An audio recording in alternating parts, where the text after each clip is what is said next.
Good morning. Just a few announcements before we begin the service.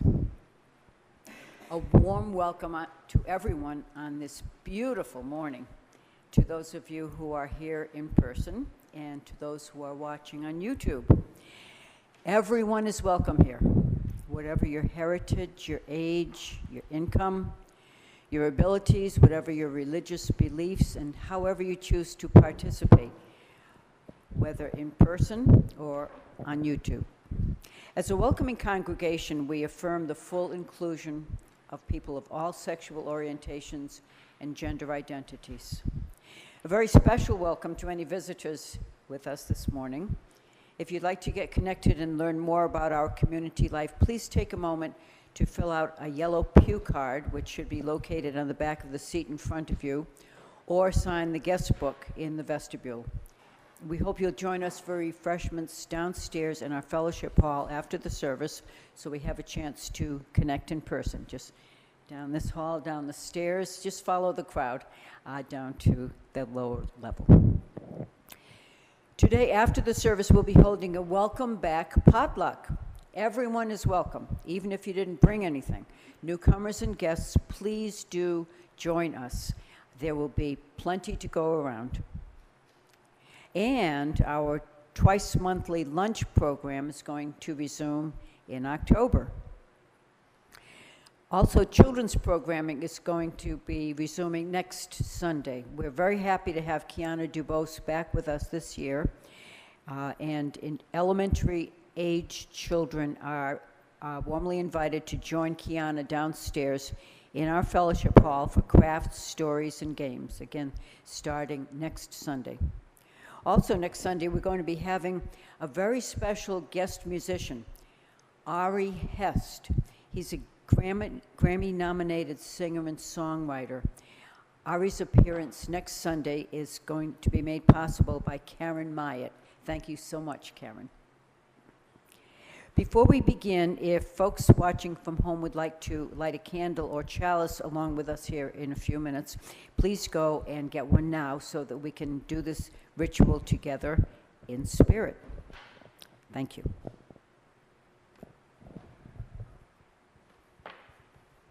Good morning. It's wonderful to see you here, and I'm happy to have folks watching from home. It's as I love to say to you as much as I can, it really does matter that you're here. And so on this gorgeous morning, we're grateful that we were spared the brunt of a hurricane, and we have this beautiful weather today to celebrate. So it's wonderful to be here with you all. I'm sure you've noticed the flowers. How could you not? We had a terrific, really big wedding here yesterday, so thank you to the Bell family for leaving the flowers for us this morning. And I just wanted to share my happiness about having a wedding. The sanctuary was packed. Anthony really knocked it out of the park, getting the room ready for everything, and people were so impressed with the church.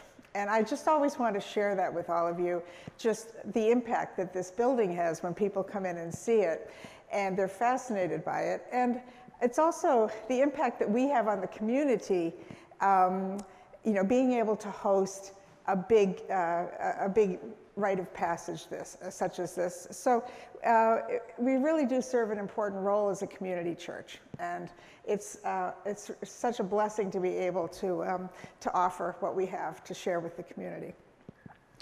So I wanted to wish all of our Jewish friends and neighbors and family members a happy new year, a sweet new year.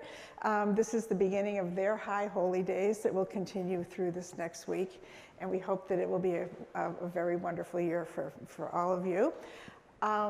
And then just a word about our service today. Our theme this month is welcome, and today we'll be exploring a deeper level of welcoming beyond just shaking hands and greeting one another, but how to make people feel that they belong. And I'm going to raise a lot of questions that I may or may not answer, but often we raise hard questions here that we have to explore over time. So at any rate, that will be today's topic, and I invite us now to deepen our hearts and our spirits for worship.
For this one moment, know only that you are loved, that you are safe and whole and loved.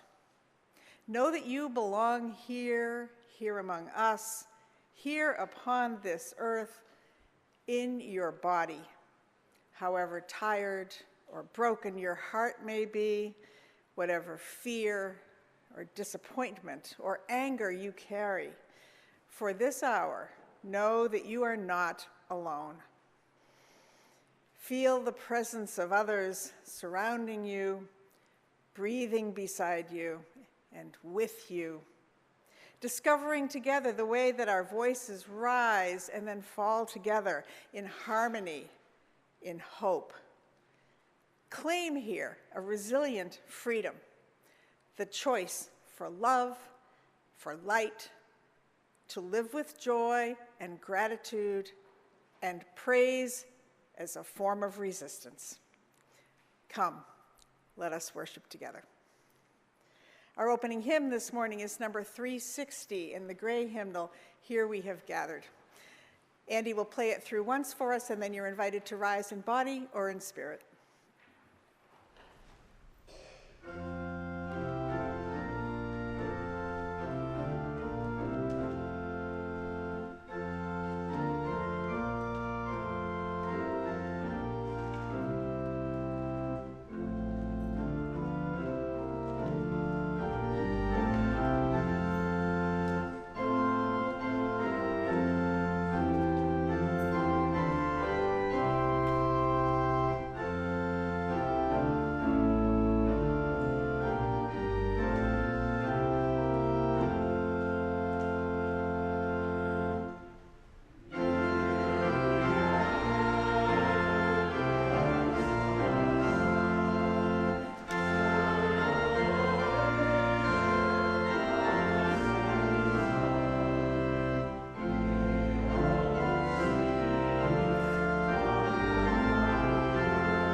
In the Unitarian Universalist faith tradition, we enter into worship by the simple ritual of kindling our chalice. As Lucille lights our chalice this morning, if you have a candle or a chalice prepared at home, please light it with us now to share in our ritual in spirit.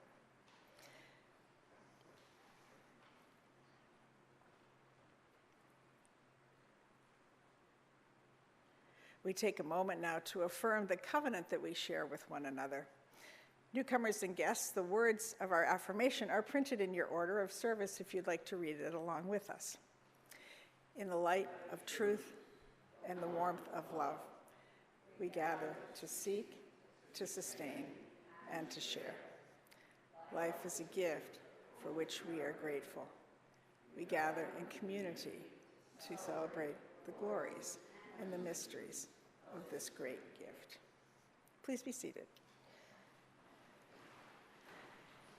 Each week, we light a candle to offer our hopes for peace throughout the world, here at home, as well as in all the war-torn parts of the world. And we're also taking a moment today, this morning, to shine a light on all the suffering around the world right now that is being caused by so many natural disasters.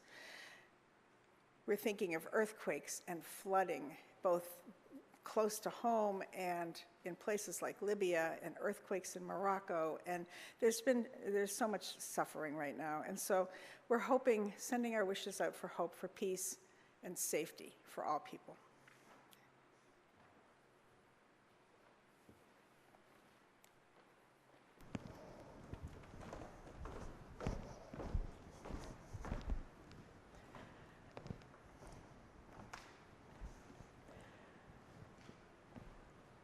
Our story this morning is a well-known children's tale. It's the tale of Stella Luna.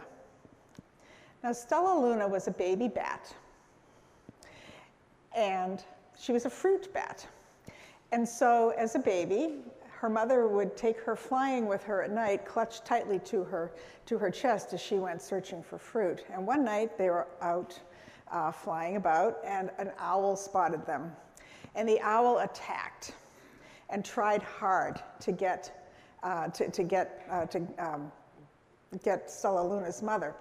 And Stella Luna's mother flew and flew and flew and evaded the bat, but the bat kept attacking and eventually knocked Stella Luna loose, and she fell. And she wasn't able to fly yet. So she fell far down until finally some of the tree branches caught her and stopped her fall, and she was able to find a little twig small enough for her little feet to grab onto so she could hang. And she was terrified, and she was cold, and she was crying for her mother, and it was very sad. And she held on as long as she could, but she got tired, and she let go and dropped further and landed in a bird's nest. Nice, soft landing. Well, she startled the 3 baby birds that were in the nest, and everybody was a little horrified, and so Stella Luna climbed out and hung again below the nest. Well, now the biggest problem next was that she was starving, and the mother bird was coming and going, bringing insects for the baby birds, and so at one point when the mother bird was away, Stella Luna actually climbed up into the nest and just acted like a baby bird and opened her mouth, and the next thing she knew, plop, a grasshopper landed in her mouth. Well, she was horrified because it tasted horrible. She did not like this one bit, but she stayed and she continued to be fed by the mother bird. And now, of course, the baby birds were very curious about her because she was so different. But she tried very hard to act like a bird. She stayed awake all day, she ate bugs, but the only thing she kept doing was hanging by her feet. So one day, mother bird came back to the nest and to find that all of them were hanging by their feet off the edge of the nest. And you can imagine mother bird's horror at this. So she gave Stella Luna a very stern talking to, and she said, "You are welcome to stay here with us, but you have to follow the rules." So Stella Luna never got out of the nest again. She ate bugs. She tried not to make faces. She stayed awake all day, and she acted like a baby bird. Well, they grew, and it came time for them to learn how to fly. So bit by bit, they emerged from the nest and started flying. Stella Luna just could not fly the way the other birds could. And she was confused. It just wasn't working well for her. One day, she flew so far trying to practice that she stayed out too late, and it got dark, and she was far from the nest. And since it was dark, who did she run into? But some bats. And they recognized her. They reunited her with her mother, who was thrilled to see her. And they explained some things to her. They were also appalled to hear the ordeal she had been suffering, having to eat bugs especially, and to fly during the day. So her mother said to her, "I have you back now, and I will teach you how to fly at night, and I will show you how to eat fruit, and you will never have to eat another bug." And so it went. And Stella Luna remembered to go back to her bird friends, though, and to explain to them what had happened and where she would be, and said to them, "How I wish you could fly at night." And they said, "How we wish you could just stay in a nest and not hang by your feet." And they said, "But it's wonderful that even with all these differences, we can still be friends." So, thank you for listening.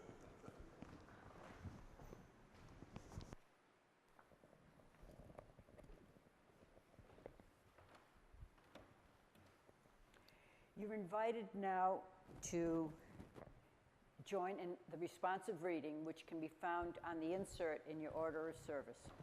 Please read the bold-faced portions. There is an elemental love in the universe by which name we know each other and encourage ourselves to live.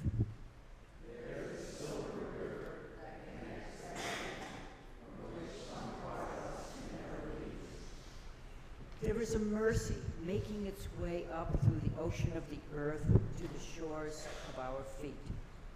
There is music so sweet, it is almost unbearable. It just flows between your ear and heart, which reminds us. There is a diamond glint, a seed of longing in ourselves that recognizes the potential absence of gravity in another. There is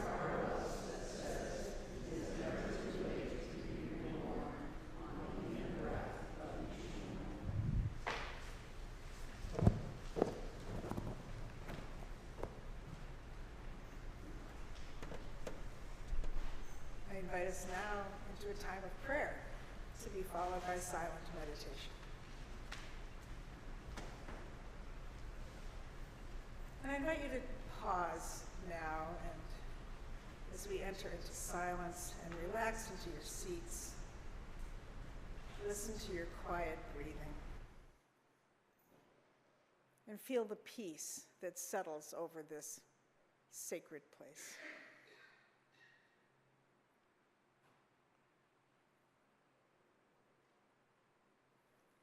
Spirit of love, source of all.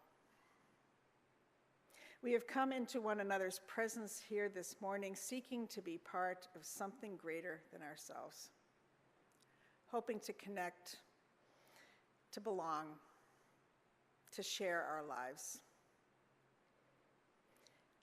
Help us to remember that we need one another, to remember that it is in our relationships with one another that we truly come alive and live into our purpose and our fullness.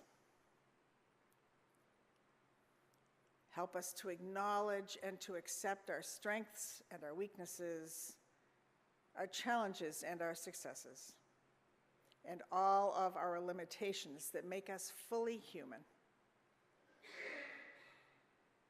May we hold ourselves and each other with compassion. We ask to remember to do what we feel is right, to speak for those whose voices are not heard, to offer help when it is needed, to act in service to the world in which we belong. Help us to serve love and to nurture life and growth in all of our words and in our actions.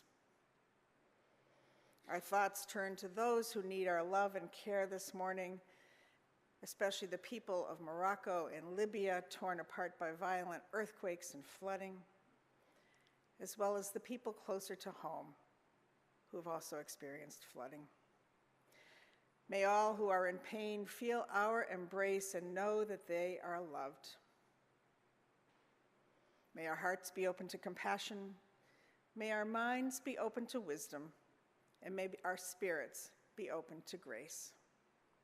All this we ask in your name, which is love, as we enter into silence. Amen.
The reading is A Blessing Called Sanctuary by Jan Richardson. You hardly knew how hungry you were to be gathered in, to receive the welcome that invited you to enter entirely. Nothing of you found foreign or strange, nothing of your life that you were asked to leave behind or to carry in silence or in shame. Tentative steps became settling in, leaning into the blessing that enfolded you, taking your place in the circle that stunned you with its unimagined grace. You began to breathe again, to move without fear, to speak with abandon the words you carried in your bones that echoed in your being. You learned to sing.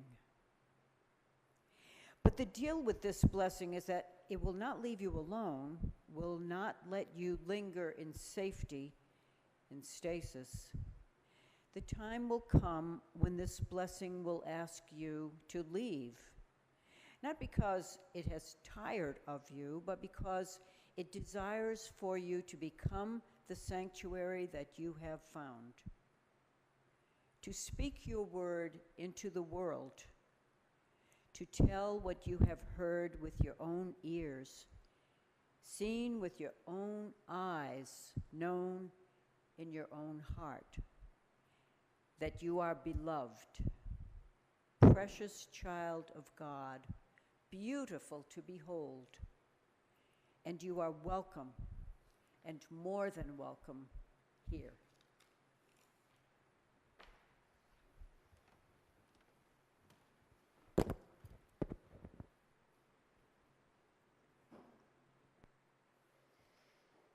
Each week we gather in this sanctuary to sustain and be sustained by our community of faith, to share, to explore, to celebrate and mourn together.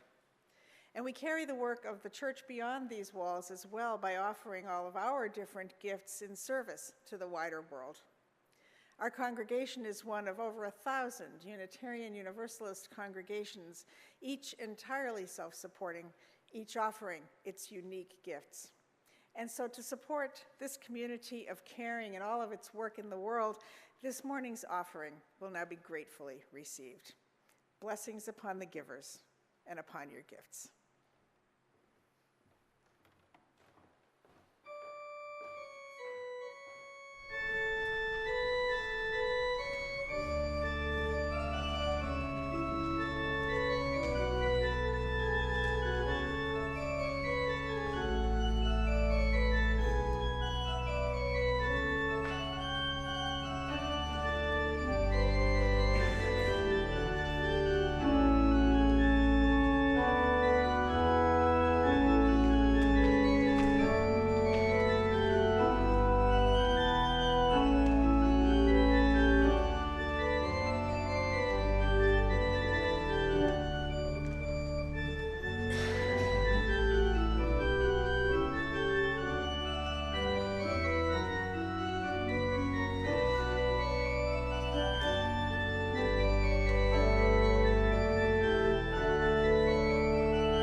A bit of a kerfuffle erupted at the Unitarian Universalist Association this past week. In its effort to welcome everyone into a new church year, the communications staff at the UUA posted a very controversial statement that created something of a firestorm. Perhaps some of you saw it. It said, "How is your congregation preparing to welcome newcomers at the start of the church year? You'll feel at home in a UU congregation if you're looking for a space in which you can be open and be your true self." Okay, so far. "We honor all people for who they are, regardless of their actions and their decisions." We're all set. I can sit down now. Over 200 comments later, one of which was from me, one thing became abundantly clear: that our emphasis on radical hospitality is confusing enough that sometimes even the staff doesn't fully grasp the nuances. Do we really welcome everyone, as the Facebook post said, regardless of their actions and decisions? Well, no, we don't, nor should we. There are some limits around that. We want to be welcoming, certainly, and we have long prided ourselves on creating a big tent where people of varied religious beliefs and political beliefs can come together in community and be safe and comfortable. And make no mistake about it, as we saw this week, this is hard work. We have to ask ourselves, is it our goal to make everyone feel that they belong, regardless of their actions? What happens when someone's actions, suppose somebody came walking in here with a handgun, suppose that conflicts with someone else's sense of safety? And it was that question that we have come to be much more sensitive to in recent years. Certainly the world doesn't feel as safe as it once did. And perhaps for many of us it never has been safe. Some of us have had the privilege of convincing ourselves that it was. And so we gather in spaces such as this, which we name as sanctuaries. We seek out places for ourselves that feel safe because we are among those that we like to call like-minded. But of course, today we are acutely aware of the deep divisions in our society and the increasing willingness of some people to act violently. And so claiming that we welcome you regardless of your actions and decisions does not ring true. And the question, of course, becomes this: where should a congregation draw the line? Congregations such as this, both Unitarian Universalist and other progressive denominations, have been very clear in recent years that all are welcome regardless of gender or sexual preferences. And of course, we have here in the room this morning people who identify as Christian, who practice Buddhism, or do not ascribe to any traditional religious belief. And possibly, you might feel more welcome some Sundays than others based on the topic and the language that is used. And we'll talk more about this in a bit. But suppose you have no place to live. I hope you feel welcome. Suppose you had stolen a car 20 years ago but had a perfectly clean record since. Would you be welcome? I hope so. Our work is to make room for grace, for compassion, and for forgiveness of past actions. But suppose someone checks all the usual boxes but tends to get angry easily or to yell at people who disagree with them. How welcome will they be?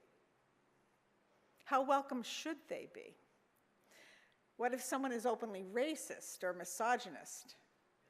Do we overlook that? So as we can see, the question of how far to extend a welcome is very nuanced. And our response, our decisions on how welcoming to be, has very deep roots in our theological traditions, especially the traditions of universalism. We remind each other here, I remind you all the time, that universalism grew out of a belief in a loving God that would never punish humans for all eternity. And sometimes I shorten that a little bit and just remind you that you are all pre-forgiven. And that belief is the foundation of our first principle, that we affirm the inherent worth and dignity of every person.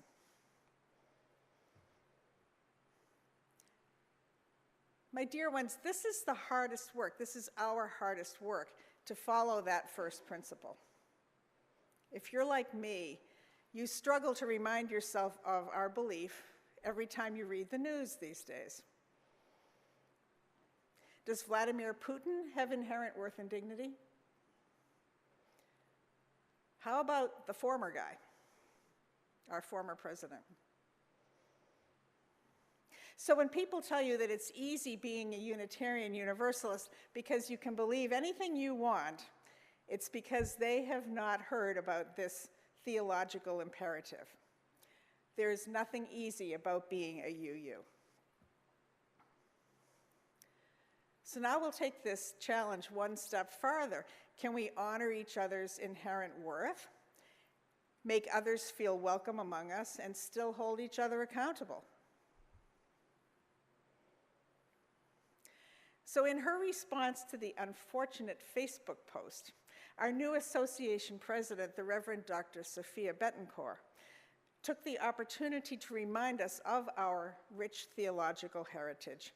She told us, and I quote, "Universalism is about personhood, not behavior. In other words, our faith makes the radical claim that everyone is born beloved, that no person is beyond the reach of love's embrace, and there is always the possibility of redemption and repair. But because our faith is communal and covenantal, it also calls us to directly address harm, both interpersonal and systemic. Born beloved, never out of reach of love, never out of reach of the possibility of redemption. That's the basis for our assent to the radical premise that all have inherent worth, regardless of their actions. But let's not forget the second part of Reverend Sophia's statement. Our faith is communal and covenantal, and so we are called to stand up to harm, to hold people who hurt others accountable.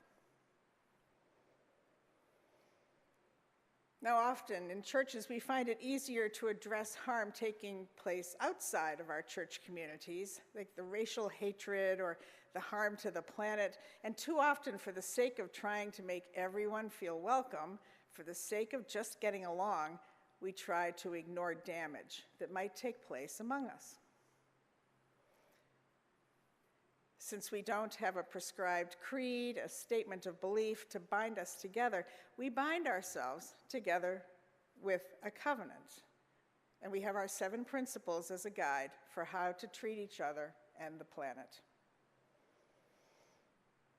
So this might feel like a paradox, but if our actions and beliefs are truly guided by love, then we are impelled to create appropriate boundaries around actions and behavior and speech that will create a place of safety where people can feel truly welcome.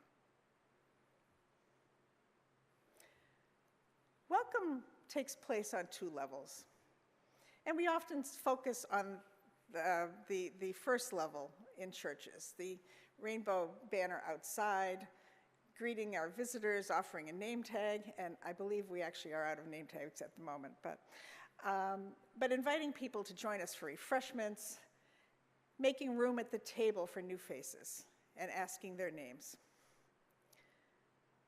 But there is a deeper form of welcome, and that is to create a sense of belonging, And it's important for a congregation or any institution to make sure that people have a chance to fully belong, to not just fit in. In our story earlier, we heard about the struggles of a baby bat. She was made welcome in a bird's nest, welcome up to a point, that is, as long as she didn't do anything to endanger the others. Welcome as long as she ate the food offered and tried to conform. And so little Stella Luna tried hard not to belong, but to fit in. Her work was to mold herself to act as much like a baby bird as she possibly could. So the little fruit bat swallowed insects and tried to not hang by her feet, and eventually tried to learn to fly in the daytime. She was welcome, and she tried hard to fit in. But did she truly belong? And this got me thinking about an incident here at this church that took place several years ago now. Folks were planning a dinner to thank volunteers, and this dinner had a very traditional set menu. And a new member asked if there could be any alternatives because of her multiple dietary restrictions. And regrettably, the response came back that she could have salad. I was so disappointed. And I, in fact, felt a little hurt personally because I have my own food intolerances. But happily, that was not the end of the story. Some of you stepped forward and offered additional food choices, and I was so grateful for your kindness and your understanding. And I hoped that your kindness was enough to help the new member feel that she truly belonged, even though in that situation, she could not really fit in. So as I said earlier, our theme for the month of September is welcome. And so today I'm inviting us to think deeply about the idea of welcome and how we move beyond a name tag and coffee to offering belonging. And at the same time, as part of the whole conversation, how do we make sure that we maintain the health and the safety of the community and hold each other accountable? There is such an inherent tension between all these needs, the need to be seen, to feel genuinely at home, and balancing that is the need to create a safe home for each other, where we can all feel that we truly belong. To maintain this balance, we have to practice this together every day. The way we most often practice this balancing act, the way that we most develop our muscles, is by honoring each other's religious beliefs or the lack of them. Some Sundays, there might be too much religious language for some of you, and on other Sundays, not enough for others. But this is how we practice, and we learn over time that the covenant, the promise to create healthy community together, is what is most important, not the beliefs. My friends, it is hard work that we do here. We are asked to hold on to each other, to both protect one another and to nudge each other beyond our own comfort levels. We are asked to protect our own needs and at the same time to maintain the good health of the community by holding each other accountable for our actions. We are asked to find our way to belonging and then to offer it to one another and to those beyond these walls. Our poet put it this way: the time will come when this blessing will ask you to leave, not because it has tired of you, but because it desires for you to become the sanctuary that you have found. We are asked to offer each other grace and the opportunity for repair when there has been harm. We do this because our theology of a love that is greater than us all, that is never ultimately out of reach, applies to our human community as well. Sophia Betancourt put it this way: we are called to hold one another in love across a range of past mistakes, across a range of beliefs, across a range of identities and perspectives, and a great many other things. We teach that there is always a path back into beloved community. But the covenant that lives at the center of our faith is grounded in love itself. And that love requires that we hold one another accountable for our actions and that we do the work of repair when we have caused harm. And so the UUA staff apologized and changed their message. As I close, I am remembering the words to the song that the choir sang for us once last spring. There is a love holding us. There is a love holding all that I love. I rest in that love. May you rest in that love. May you offer it to each other, and together may we create a home of safety and true belonging. Blessed be. Amen.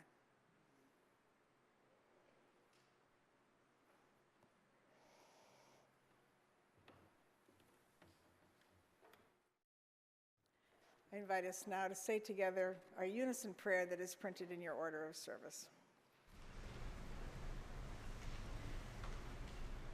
Eternal Spirit, earth maker, pain bearer, life giver, source of all that is and that shall be, Father and Mother of us all, loving God, in whom is heaven.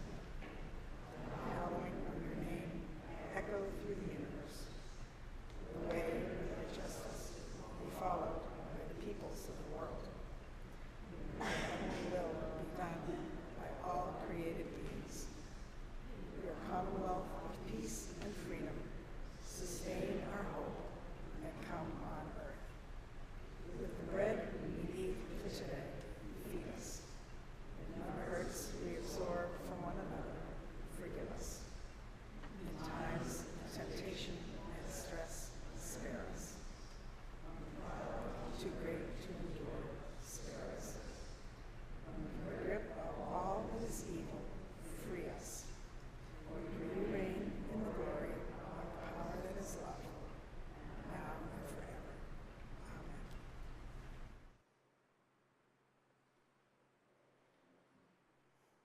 Our closing words are by the Reverend Leslie Takahashi. All that we have ever loved and all that we have ever been stands with us on the brink of all that we aspire to create: a deeper peace, a larger love, a more embracing hope, and a deeper joy in this life that we share. Our closing hymn this morning is number 295 in your gray hymnal, Sing Out Praises for the Journey.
to hold up your candles or chalices, and together we will blow them out as we here say the words to extinguish our chalice. We extinguish this flame, but not the light of truth, the warmth of community, or the fire of commitment. These we carry in our hearts until we are together again. May you go in peace and return in love. Amen.